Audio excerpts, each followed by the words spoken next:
عن ابن عمر رضی اللہ تعالی عنہ قال قال رسول اللہ صلی اللہ علیہ وسلم بنی الاسلام علی خمس شہادت اللہ الہ الا اللہ وان محمد رسول اللہ واقام الصلاۃ وایتاء الزکوٰۃ وحج البیت وصوم رمضان رواہ مسلم۔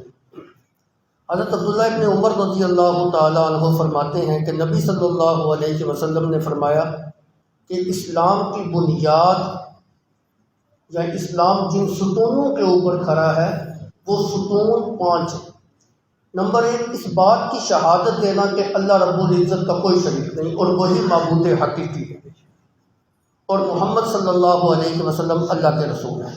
نمبر 2، نماز کو قائم کرنا۔ نمبر 3، زکوٰۃ کو ادا کرنا۔ نمبر 4، بیت اللہ کا حج کرنا۔ نمبر 5، رمضان کے روزے رکھنا۔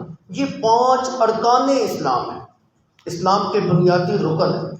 ان میں سے تیسرا رکن جو ہے وہ زکوٰۃ ہے، زکوٰۃ کو ادا کرنا۔ یہ بھی اسلام کا ایک بنیادی رکن ہے۔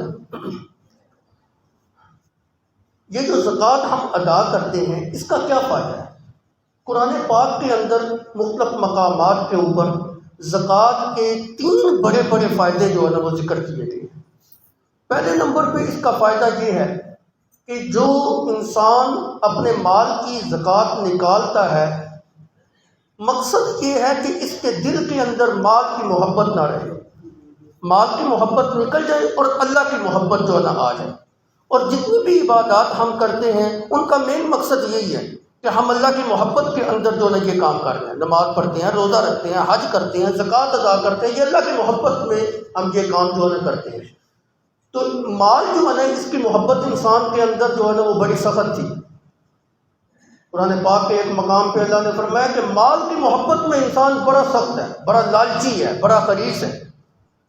اس محبت کو ختم کرنے کے لیے کہ دل کے اندر اللہ کی محبت آ جائے اور مال کی محبت جو ہے نا وہ ختم ہو جائے، ہمیں زکوٰۃ کا حکم جو ہے نا وہ دیا گیا ہے۔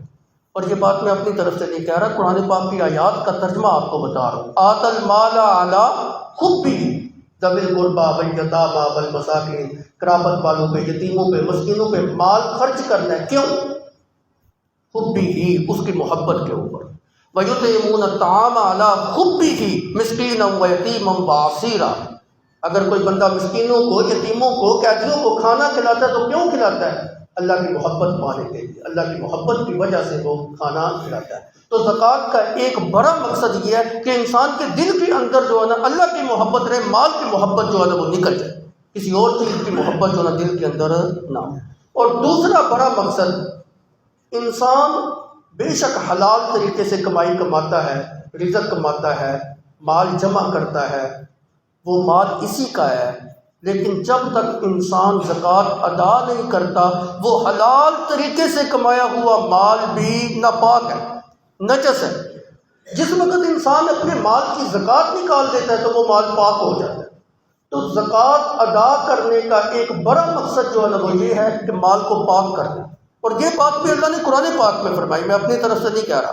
خذ من اموالکم صدقۃ تطہرھم وتزکیھم، میرا پیغمبر آپ ان سے ان کا مال وصول کیجئے، ان کے صدقات جو ہے نا وہ لیجئے تاکہ آپ ان کو پاک کریں، آپ ان کا تزکیہ نفس جو ہے نا وہ کریں۔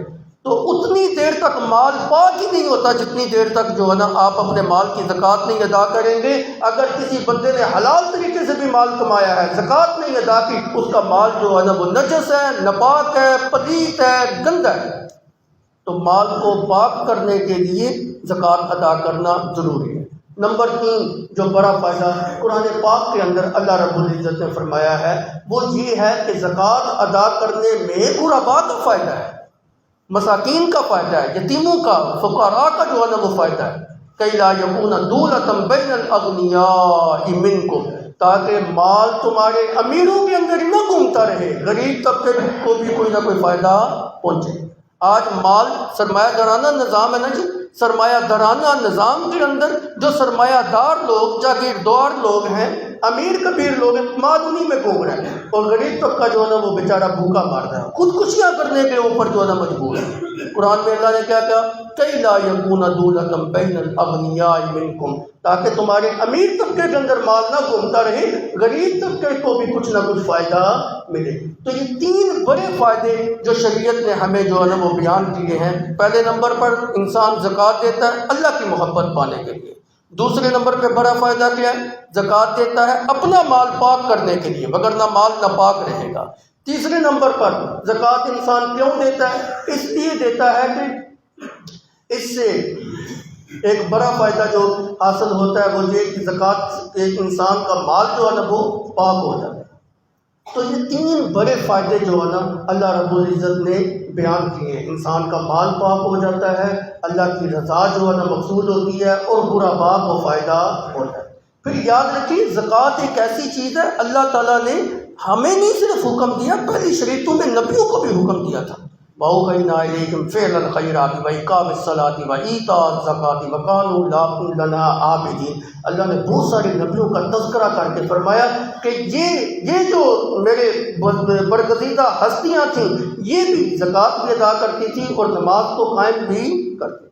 حضرت اسماعیل علیہ السلام کا تذکرہ کیا تو فرمایا کان یامر اہلہ بالصلاۃ والزکوٰۃ، وہ اپنے اہل و عیال کو نماز کا بھی حکم دیتے تھے اور زکوٰۃ کا بھی حکم دیتے تھے۔ تو پہلی شریعتوں کے اندر بھی زکوٰۃ کا حکم تھا۔ پھر یہ بات بھی یاد رکھیں کہ قرآن پاک میں اللہ نے یہ دو عبادتوں کا اکٹھا تذکرہ کیا، اقیموا الصلاۃ وآتوا الزکوٰۃ، بار بار جو نہ کیا، شاید ہی کوئی پارہ ایسا ہو جہاں پہ یہ دو لفظ آپ کو نہ ملتے ہوں۔